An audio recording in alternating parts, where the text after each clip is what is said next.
It's great to watch those things. I hope you don't crash while it's happening. But that's what's going to happen in 2012. Okay, this calendar is going to go to a new cycle. Now, because for the Mesoamericans, their calendars are cyclical. Okay, and they have rituals and celebrations at the end of cycles. They're always a big deal. And so this date would be a big deal to the classic Mayan. The classic Mayan aren't here anymore. The modern Mayan people aren't following this calendar or religion. So, but what did they think would happen? Okay, this is the text. There is one text, one Maya text about what will happen in 130000. And it's not even fully translated because the stone is broken. The 13th Baktun will end on Torah John 3rd of June. That's the date, okay? Something will occur. Oops, you can't read that. It will be the descent, of the 9 support god. That's a particular kind of god that we know almost nothing about. It's not one of the standard Maya gods. It's some shadowy god we don't know anything about. He will descend to, oops, that's broken up. This is it. This is the Maya text that refers to that date. Anything that people have said that Maya thought the world's going to end or something, I don't know. That's all made up. That's entirely bogus. This is what the Mayas, this is all we know about what the Mayas actually said about the date. And this is the monument, okay? The monument is actually scattered around. Some of it's in Mexico, some of it's in the Metropolitan Museum of New York, some of it's in a private collection. But this is the actual text for the cut site of Tortuguero, and this is a close-up, and this text is I think it's this portion right here. Okay, and this is what the relevant part looks like, and you'll see that it's broken up, and so we just can't read those words. I mean, maybe it does say the world was end, but the grammar and the structure of the inscription doesn't look like it's saying the world is actually going to end. It's saying the gods will come down. Now, actually, this happened once before. What if we wind it back? Wind the Maya calendar back. When was it at 13000 to start over at 1 again? When was the last time that happened? Well, it turns out it was 3114 BC. Now, actually, at that time, the Maya had not invented their calendar yet.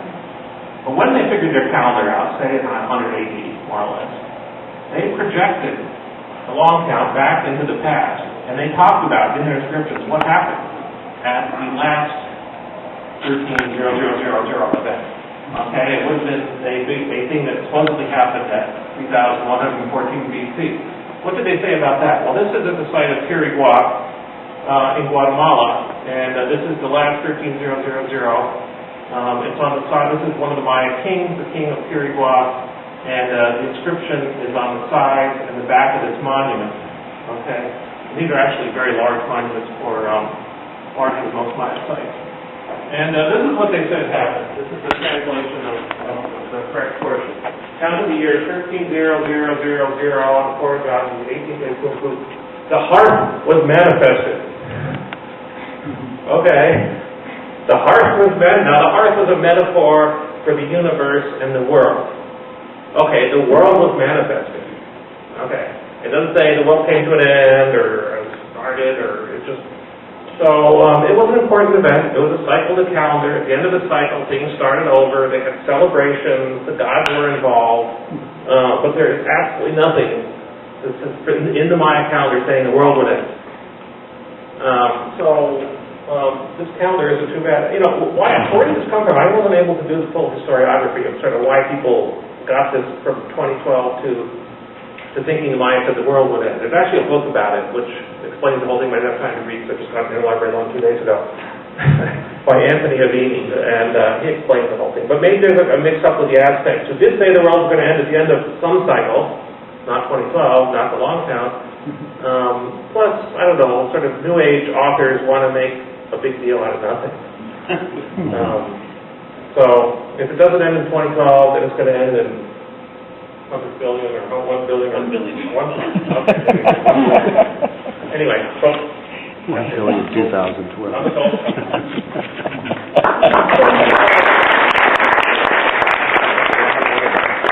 Talk about the increased CO2 and the ozone layer. layer and everything else.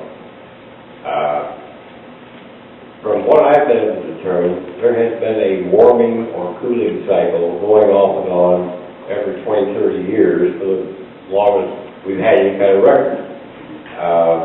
How is it possible that we've had global warming issues 300 years ago before we ever started to burn coal and running cars? Well, so there's a couple answers to that. So one is that there isn't a regular 20 or 30-year warming and cooling cycle that is statistically robust.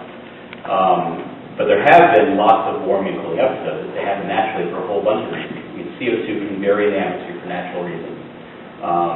The output from the sun changes in very small ways for totally natural reasons that sometimes in very complex processes get amplified because sometimes they actually even cause changes in the CO2 in the atmosphere. So it's a complicated, climate is a complicated system. The reason we worry about what's going on now is because we know that CO2 is rising fairly sharply, and we know with very high confidence that the reason it's rising is because of what we're doing, which is not a natural process, and it's rising at a rate faster than natural processes have caused CO2 to rise in the past, and causing it to rise rapidly to a level that it has not been in the atmosphere for many millions of years. And so we are definitely, we are perturbing the environment in an unprecedented way, and that's the cause for concern. The fact that there have been lots of natural perturbation and changes over time, and that we don't fully understand them, to my mind, is not a cause, not a reason to be calm. That's actually a reason to be even more concerned, because the reality is we don't understand the system all that well, but we know with pretty high confidence we're kicking it pretty hard. So it's a bit like sticking your finger in the hornet's nest. It's my... And in Chinese mythology, I never see any doomsday story, prophecy, and so on. So Chinese assumes the whole world just, keep going forever. And but when I moved to the U.S., then I am amazed, how often, like in the 80s, every year I watch 4 or 5 movies about the nuclear war, about Russia fire the missiles, the whole world is ended, and then man of Earth core, how many? The day that the Earth steel and so on. So my question is it seems that some cultures they don't have this concept, the doomsday like the Chinese, but some cultures they tend to have so much about it, And so my question is,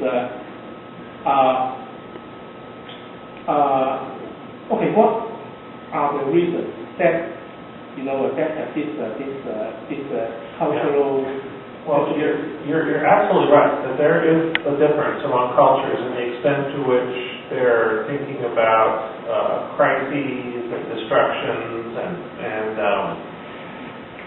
in the Mayans and the Aztecs, the world was created and destroyed several times previously. The same thing in Buddhist mythology, their previous creations, and other cultures don't have that.